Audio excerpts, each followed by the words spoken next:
আমি যে কবিতাটি পাঠ করছি সেটি কবি শুভঙ্কর দাশের লেখা এ কেমন উৎসব। ঠিকই তো বলেছে, অনেক হলো, এবার উৎসবে ফেরো।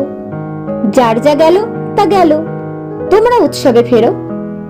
এটাই তো করেছে বাঙালি, এটাই তো করে এসেছে বাঙালি। অকপটে সত্যি কথাটা স্বীকার করতে দোষ, তাই তো? তাপসী মালিক আজও বিচার পায়নি। উৎসব তো করেছি আমরা, সব ভুলে গিয়ে নির্লজ্জের মতো আবির খেলায় মেতেছি আমরা।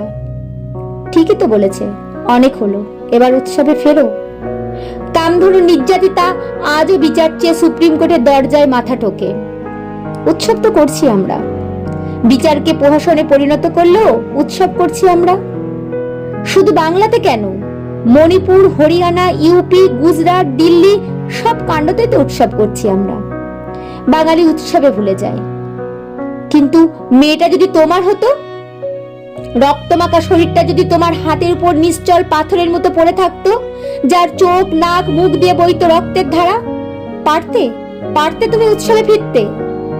বোনটা যদি তোমার হতো, যার বিয়ের স্বপ্ন দেখে তুমি এক একটা পয়সা জোগাড় করে রেখেছিলে, তার ক্ষতবিক্ষত শরীর তোমার হাতের উপর মাথা রেখে করুণ চোখে তোমার পানে চেয়ে থাকতো, যার চোখের মণিতে এখনো কাচের টুকরো উকি মারছে, পারতে পারতে তুমি উৎসবে ফিরতে? আমরা এক বিনতে দুটি কুসুম হতে পেরেছি, হতে পারিনি এক মায়ের দুই সন্তান।